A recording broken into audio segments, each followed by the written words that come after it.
And it's like, you know, having people go to Al Green's church in Memphis. It wasn't it means a lot to take folk alliance people into the communities to experience community-based music in that way, more than having Al Green come to the conference. And we're actually, I think, in Quebec, when we're in Montreal, that's going to be a lot of the experience, is to take people out into the communities, in the different community halls, and have something happen. You know, some of the people in Quebec are really anxious to have that happen. So it's, is the conference the best place for Folk Alliance to intersect with traditional community-based music? Maybe not. Right.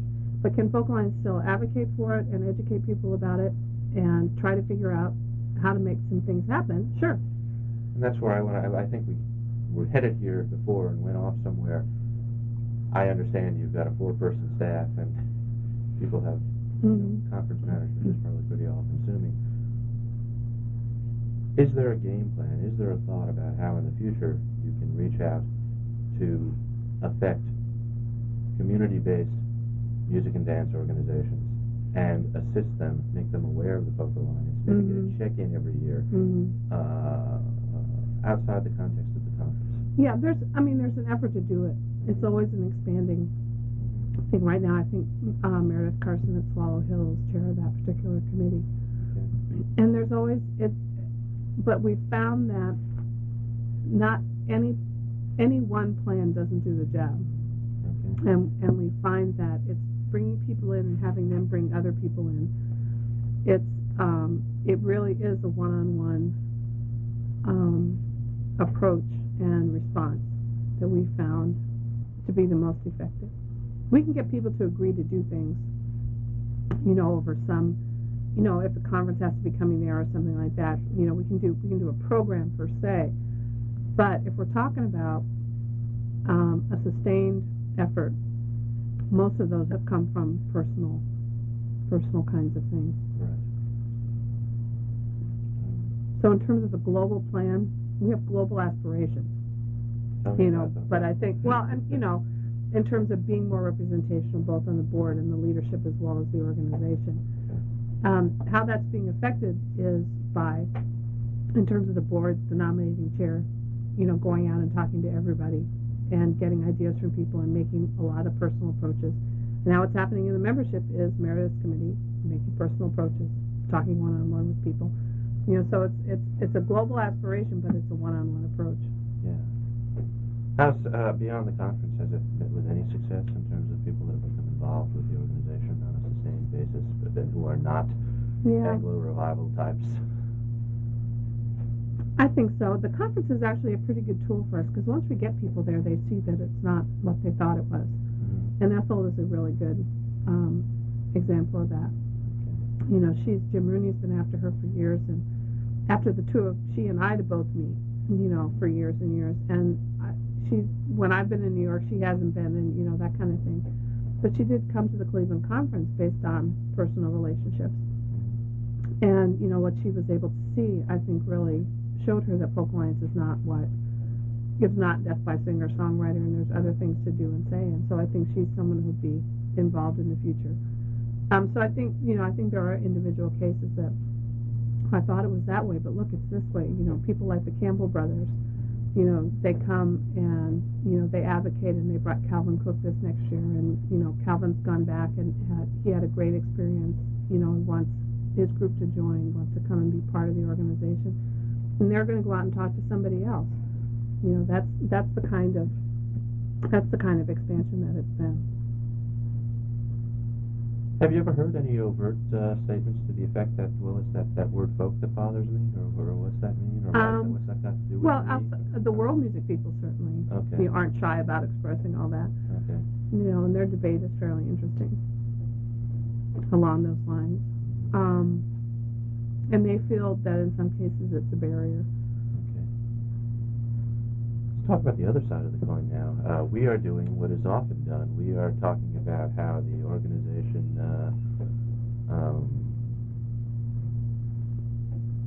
does it deal enough with traditional music, so to the degree that it seems sometimes singer-songwriters, this predominant group, must get on the defensive at times. Leave us alone.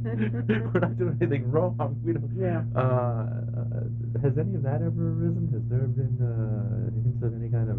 I don't know if there's any reason to complain, but have any singer-songwriters ever said to you, "What's the deal?" Well, what singer-songwriters say is, "I'm not coming back because I didn't get any gigs out of this conference." Okay. You know, I mean, that's, you know. Well, I've been a member of you for 4 years, and I've never gotten a gig out of it, so I'm not going to be, you know. Yeah. That's the kind of stuff that I get back. I think it was while I was president, so it was, I was living in the Northwest. Must have been after the Portland conference. I got 2 letters in my mailbox on the same day. One from somebody who's in traditional music saying the folk alliance doesn't do enough in traditional music, and the other was a songwriter saying the folk alliance doesn't pay enough attention to contemporary songwriters.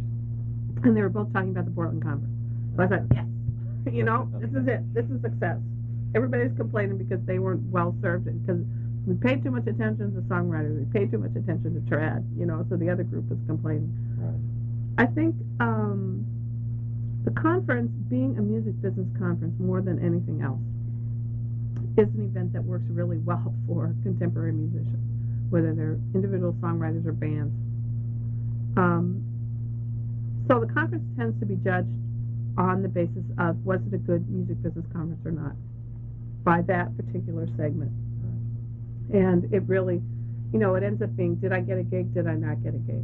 That ends up being the whole basis of how people react to the conference. So they don't necessarily, they see the conferences working poorly for them because it's a fault in the structure of the conference, not because we would pay too much attention to trad music or whatever. Can I take you back a little bit to '89? You said this conference tends to be predominantly a business industry conference, and I guess that was very uncertain in the minds of many people who went to Malibu. Can you recall what some of the debates were, or what were the expectations at the time? Well, my recollection of those debates focused on professionalism. What does that mean? Does it mean you have to get paid to do it, or does it mean that you're a volunteer who does it in a professional manner, not necessarily for pay? That was a huge thing. It's interesting because the group of people that were there were very much people who were involved in Anglo-based traditional music. Yes. And that was, everybody sort of came from that assumption.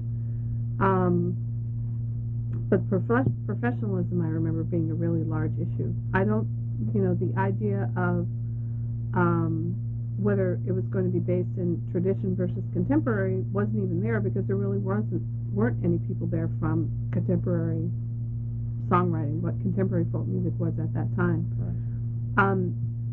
It was also, the organization was conceived as an organization of organizations, not expecting that individuals would comprise as large a portion. Now they're the vast majority of the members.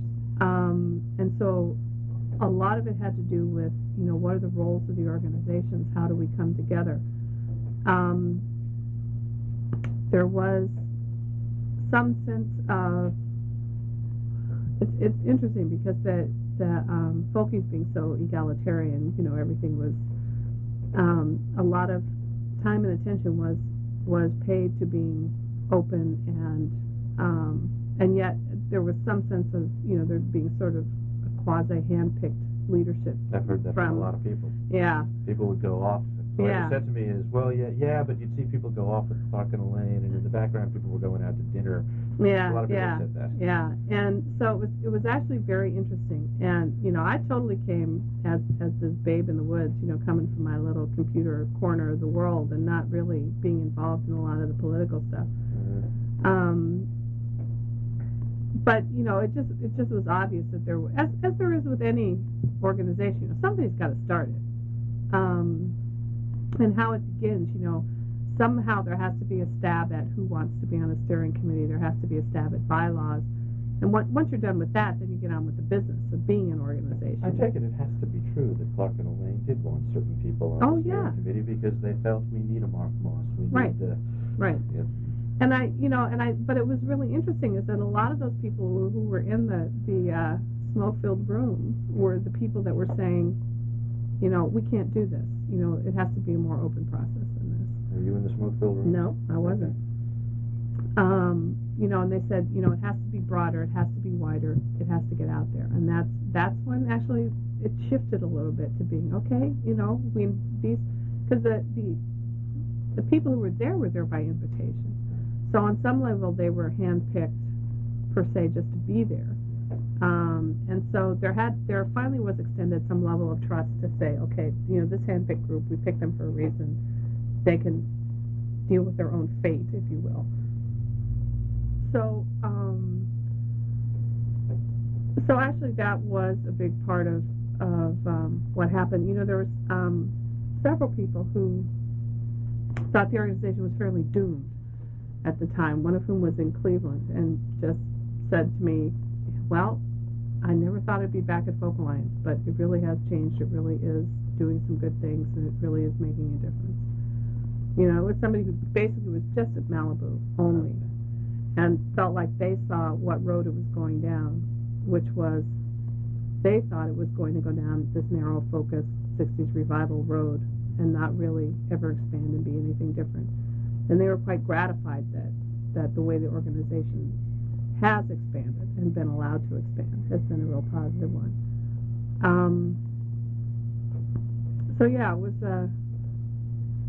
It was an interesting thing. I've gathered that there was a lot of debate about bigness versus smallness. And I'm not trying about naming names. Because they went on tape. Shelley Ramalis told me she couldn't. She felt she was getting involved in an organization that was going to turn everything into the Old Town School. And it was her first exposure to Jim Hirsch, and she never got to know him well. Other people told me they'd gotten to know him and they'd warmed up. But she said, I haven't had much contact with him. He just sort of stunned me because I didn't. Well, think it actually the wood should become like that. Yeah. It seemed to me that if I stayed here, it was just for the purpose of becoming like the Old Town School. We didn't want to, and we never would. And, what was really interesting was that the model that was proposed was IBMA, because that was the one that was out there that people felt the most affinity to, probably because the music was the most familiar. Right. And IBMA is not a C3 organization. It's not a nonprofit. It's a business organization. It's a C6. But that was the model documentation that was there, and Art was invited and paid for to come as a rep. He was still working for IBMA at the time. That's why he was there. And he was on the steering committee. So I think that IBMA and its trade association model did have a large influence on some stuff. And I think I got elected to the board in Chicago in 1990. My first big board meeting post-election was in the spring of 1990, and we were in Kentucky, in the hills of Kentucky, or Tennessee, I guess. And we were at this meeting, and I was there because I was from a small organization, and we had been interchangeably using the word conference and convention and so on and so forth. And I remember at some point in that meeting, the conversation came up, and Art was manager then. He was no longer a board member per se. He was the organizational manager. I said, and there was a lot of conversation going on about how people didn't feel like they had a home at Folk Alliance, and what are we going to do about that, and how are we going to fix that? And I said, well, small organizational people who are all community-based volunteer organizations don't want to go to a convention. They feel they don't belong to a convention. It ought to be a conference. It ought to be a membership conference. And that was the last time that convention was used as officially by the organization. Cut that out.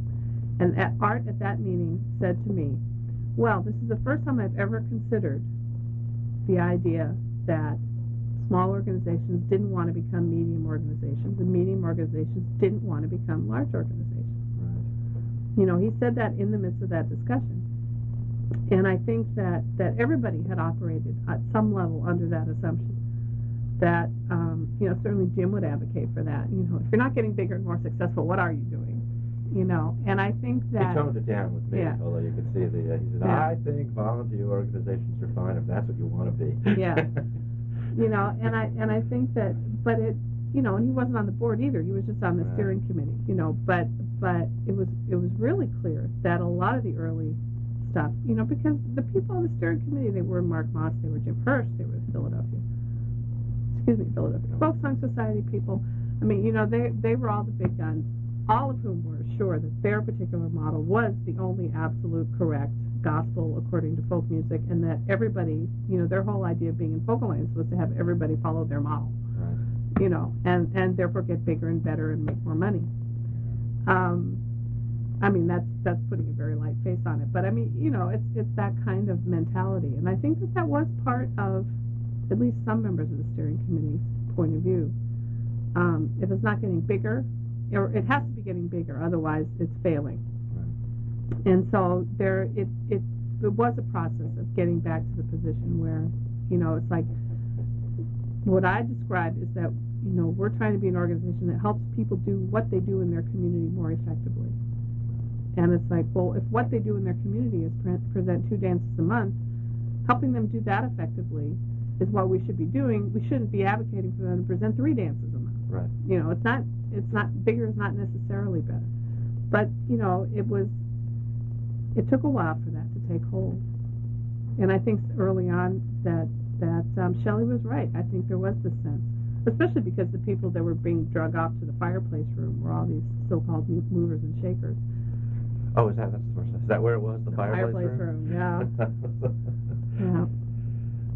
But there was a feeling even among Shelley had elected the steering committee, and so there was a feeling among her and some others. A few people told me they were surprised at the way it ended up, is that they personally were on the steering committee. Sonny Thomas of Fiddle and Bow said that he was flattered and surprised that he ended up being on the steering committee, even though he didn't consider himself. Well, I think that it's interesting because it's actually quite a coup for group decision making and a democratic process, that the group makes a better decision than a few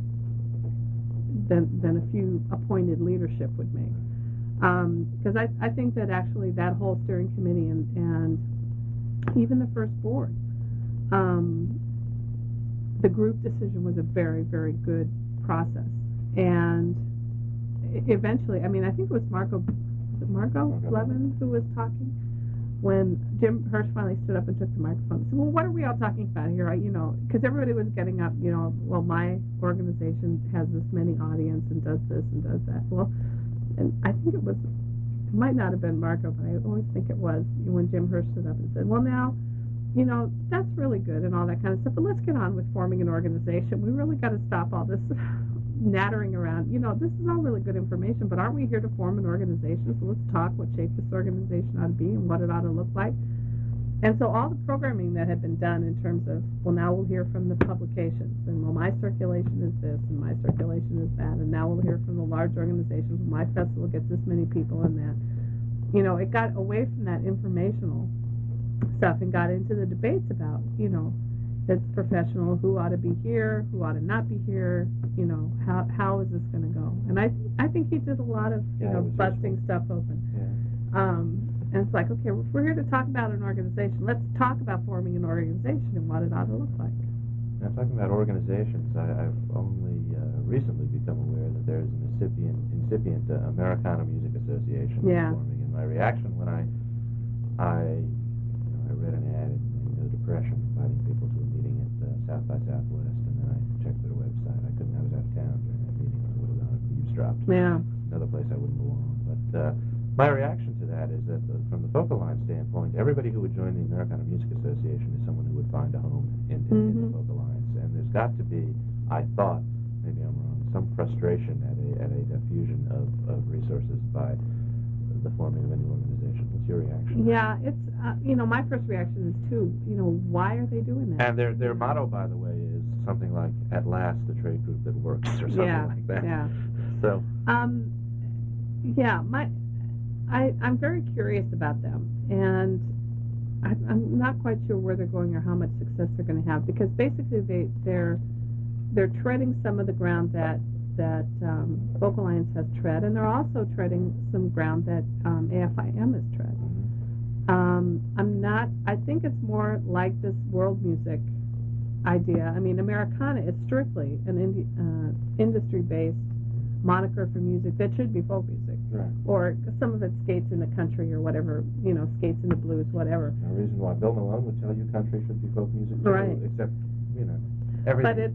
But it's they have an industry-based agenda that I think they're following the path that IBMA followed as a trade association in terms of trying to get more industry recognition in terms of record bin, location and identification, and award stuff affecting the Grammy process, doing their own award show, whatever it is they're trying to do. If they're going the C6 route, the trade association route, then they'll be able to, hopefully they'll be effective at doing that. I don't know. But I'm not finding much difference between members of theirs and members of ours. Right. Does it concern you? You haven't used that word, I guess. Yeah, I have some concerns about it. I don't,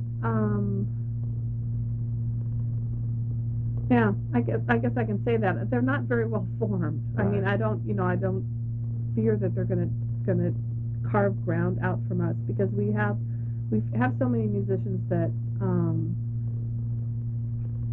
aren't featured on and aren't charted on Americana kinds of charts as it is. I think people might see them as a trade association that might do them some good, the way we cross membership with AFIM in the same way. In some ways, it would be nice if they succeeded, but I also think that I think IBMA has an appeal that, I hate to say finite, but maybe that's the best word for it. I mean, if they're going to define Americana, if they're going to put Americana in the box the way that IBMA put bluegrass in a box, to where John Cowan can't go to an IBMA conference and feel good about it anymore, because people always, well, yeah, it's really nice, but it's not bluegrass, And John Cowan started coming to Folk Alliance and thinks Folk Alliance is a nice home for him. To me, that's a plus for us. Right. And it's unfortunate for them, because I think it'll be like the OTR conference. It'll start getting smaller and smaller and smaller. And so I think actually that, if they have great success and have more people listen to that kind of acoustic music that some of our members can benefit from, I think it's great. I don't feel like, I don't know, it'll be interesting to see. As you were speaking, and you referred to them as an industry-based group, I sensed you were drawing a distinction between that industry-based group and the Folk Alliance, which is somehow not industry-based, and yet most of what I see the Folk Alliance doing, I do develop some confusion. You do seem to be primarily concerned with professional development, recognizing that those who sing in their communities for themselves don't need the Folk Alliance, which you said that, I agree with you. You are industry-based. You want to kind of straddle a line, I think, and I just don't know. We do want to straddle a line. I guess when I see industry-based, IBMA specifically went after the Grammy process. Okay. And specifically spent a lot of time working with NARIS and within the Country Music Association to do that. That is not something that I see as our mandate at this point. Okay. I'm not going to attack Michael Green on Grammy issues. I'll be glad to work within their system and to try to come and bring whatever little expertise I can in terms of, working within their process. Because we have so many other things to do right now. It's not my first priority to do that. My sense is from that Americana group that their first priority is going after record charts and going after Billboard and, just really hitting that segment where their members and their members' revenues intersect the general public, whatever that is.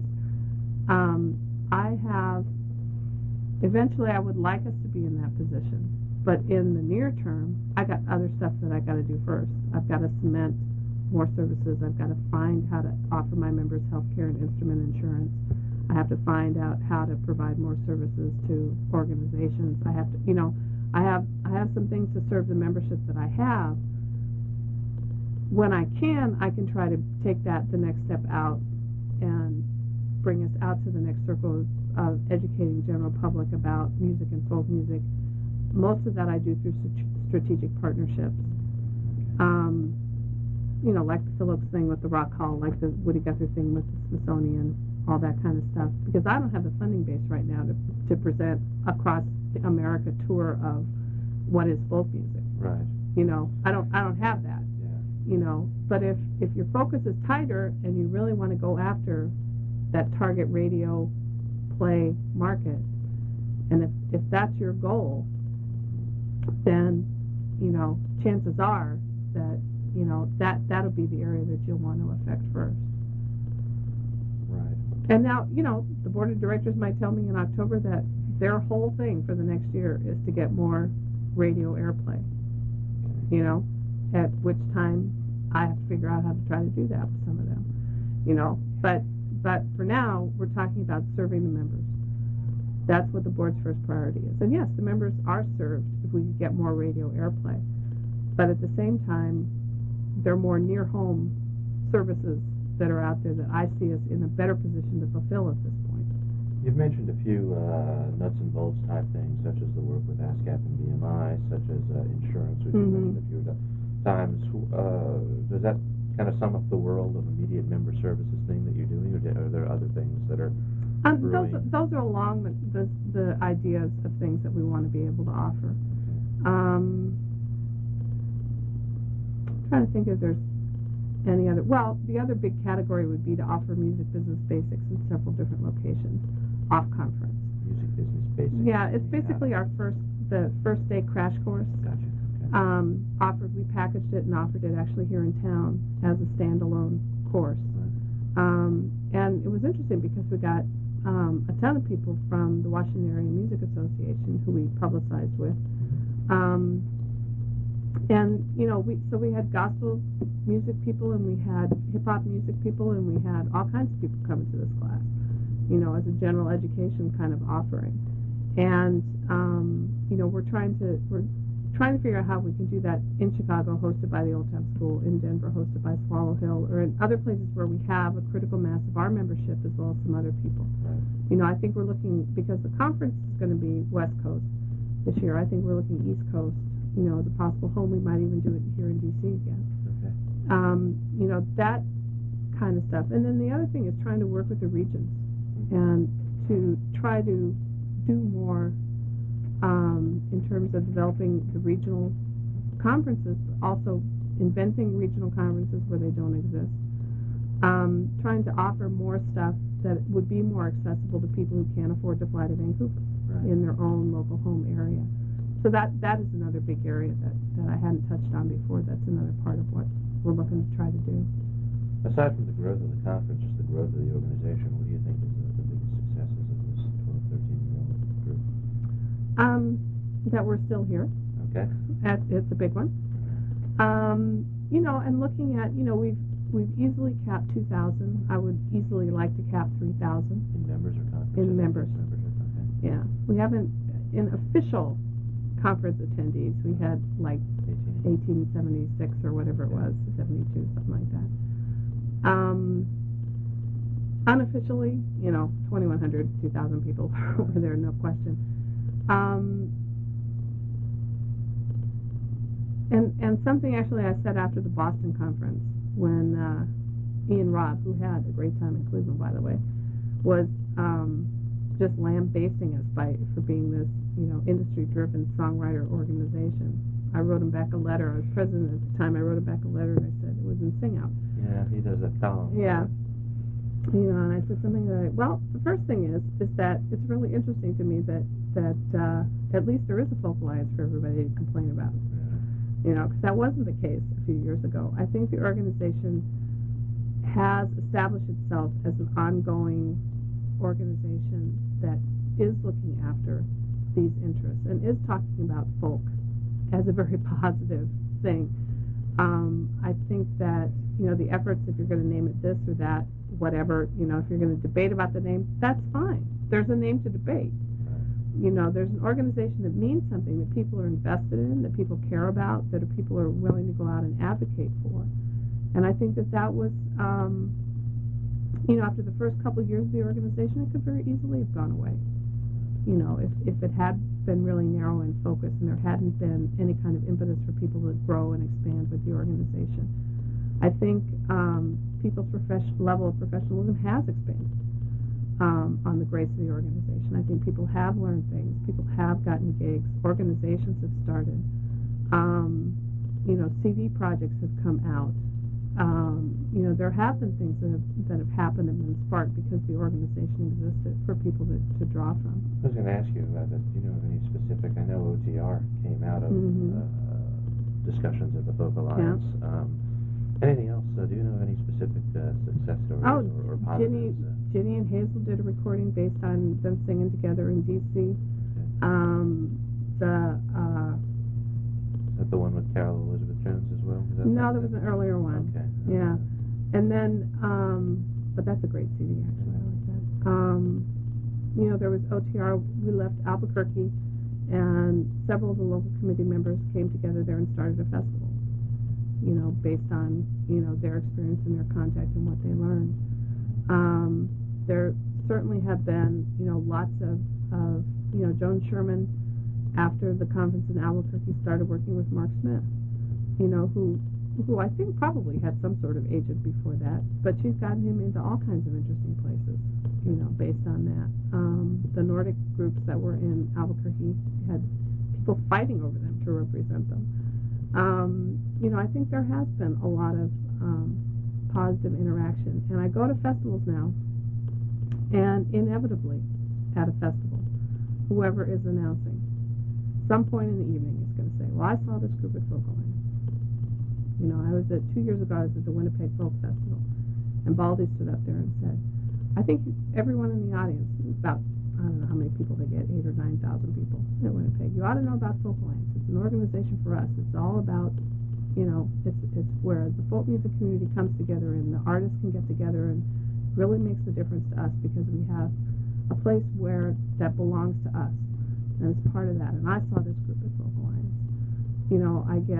I'm on all these listservs, right now Maple Post is debating this whole idea of showcasing and showcase fees, and should they be paying or not. And, Doug Simpson from the Vancouver Folk Festival, says, I book acts out of Folk Alliance Conference every year. There's lots of good stuff that comes out of it. And, I sat at Canmore Festival in Canada 2 years ago, I think, and we went down the list of everybody on their roster.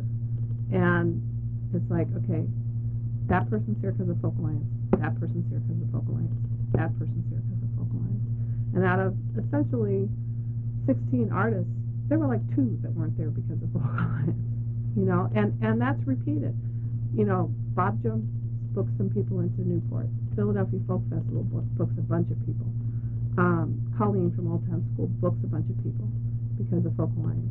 And, that's happening more and more and more. And it's the big festivals and it's the small festivals like Canmore. And people are finding, oh, I saw them at Folk Alliance. I know them because of Folk Alliance. And the people who write to me and say, well, I never got a gig out of the conference, I'm quitting your organization. It's like, I just go by. You're just not getting it. There's a group, oh heck, what's their name? I'm not going to be able to think of their name.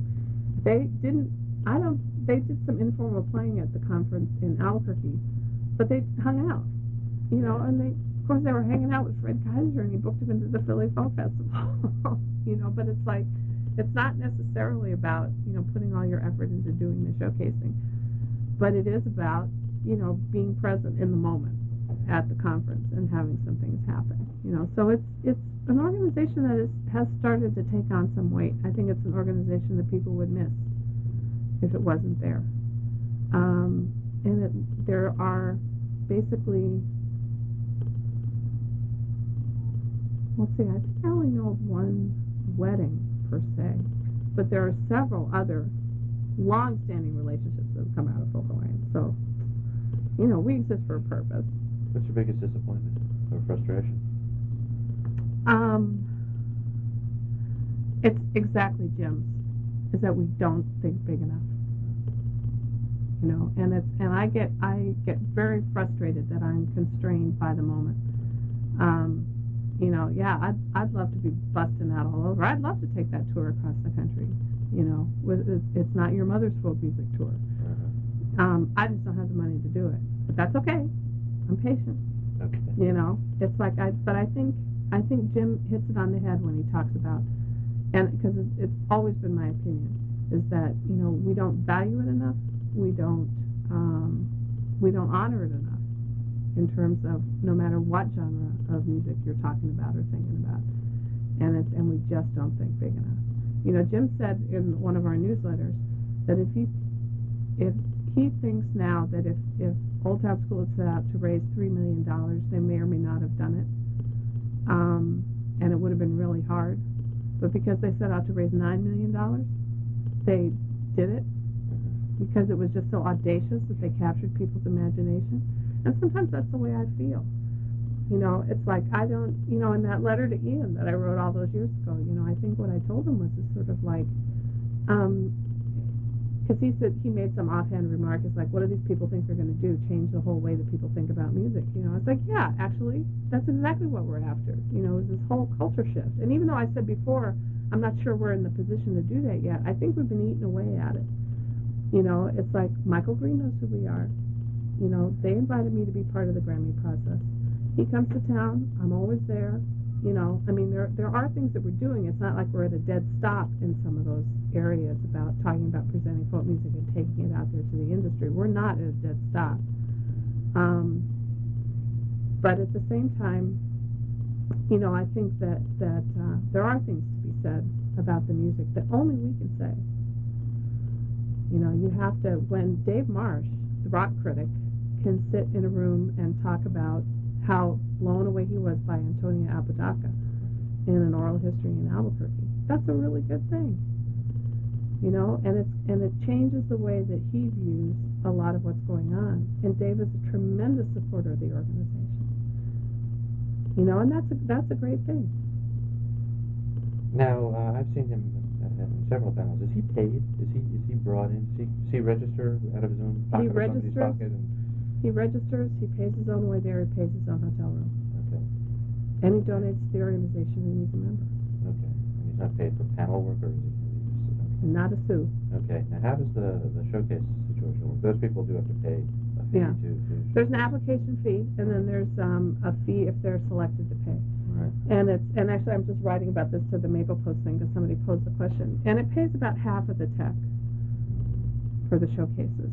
You know, so if we have showcase fees, you know, altogether it pays for about half of what it costs to put those showcases on. And who has to register if it's a large group? One person has to register representing the group, and it can be the agent or the manager. Okay, so it doesn't even need to be a musician? No. Okay. And then all the other musicians get badges, and they get to come to everything. I see. And they, you know, to the luncheon and everything. So they all get registration. And what's the fee currently, the showcase? The showcase fee? To play if you're I think selected. it's like since I'm writing the Maple Post, I know it's $280 Canadian, but Okay, it's so $200 US. Okay. Yeah. Okay. And then if they want to be on the compilation CD, that's $150. But that goes to pay for doing the CD. It's not. You've talked about your like committee structure a bit. You said you have committees for that. How does that work, and what kind of committees do you have? Well, right now, I have committees tagged for all of these genres. The other, we're going to try to figure out in-house what we've got. You know, I've got the songwriter one's complete. The world music people on the world music listserv are doing theirs. I've got a couple people for old time. I've got a couple people for British Isles. I want 3 people on each committee. Okay, I wasn't talking about showcase selection committees. I was talking about policy committees, activity committees. Most of those, well, there's a mix of them. There's some that I put together, and there's some that are board committees. Okay. When the board wants to look at changing a major component of the organization, the board strikes a committee, and there's usually a board person as a chair, and they can draw in for the membership or even outside the organization. Okay. In terms of services or programs, what type of committees do you form, or does anybody form in terms of, I think you alluded to something about outreach toward community arts? Yeah, that's a board-based organization. Okay. You know, and so because that is the priority of the board. And then we have, well, there's a membership committee that answers to me as the director. It's not a board-based committee, it's a staff-based committee. And, you know, they do informal polling of the membership. They come up with the list of suite of services that they would like to see happen, and those are the ones that I, you know, would get to work on. They come together and they talk about, I don't know if you've seen throughout the years, periodically we do a list, a listing that we tuck into newsletters about, membership benefits and all that kind of stuff. Member recruiter member thing. If you recruit somebody, you get $5 off your membership. Right. That's all developed by them and that kind of stuff. So they're a group that works really closely with what we at the office do in terms of that kind of membership recruitment.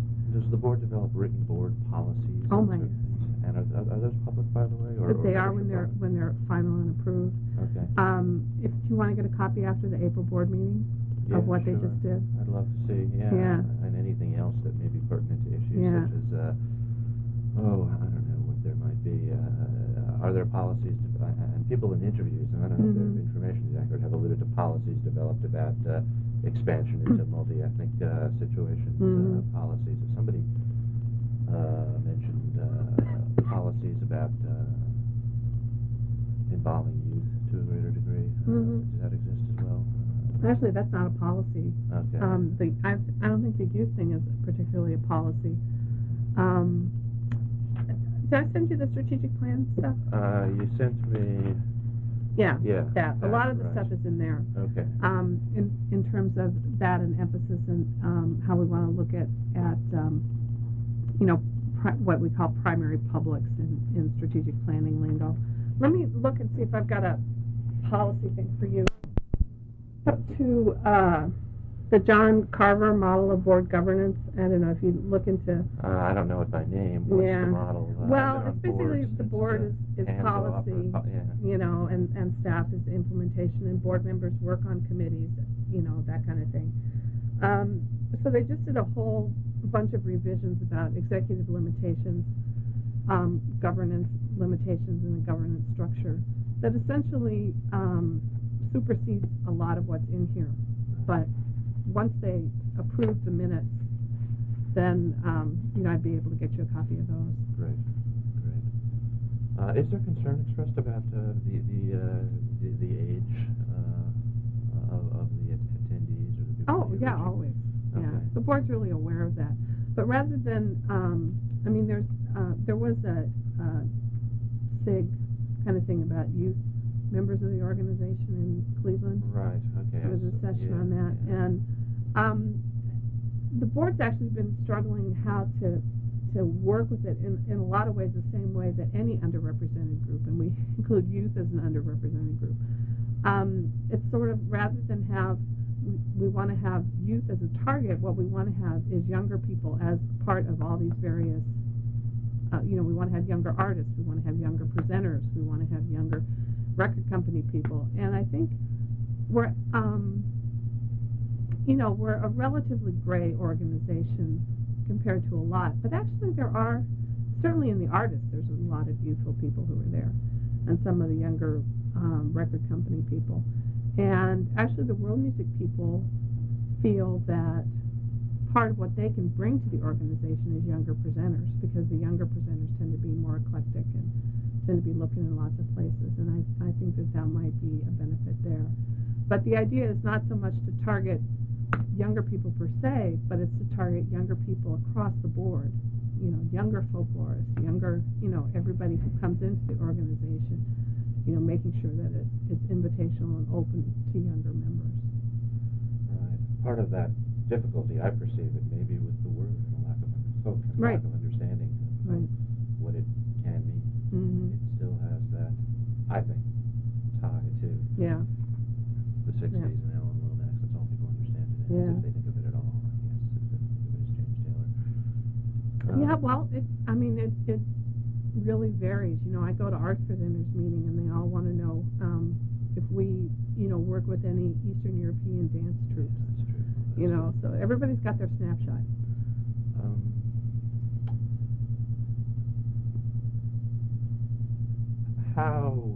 It seems to me that even though it's interesting that some of the few things you've tied your name to is the Phyllis celebration. I don't know if that's what word they used, the Woody Guthrie tribute.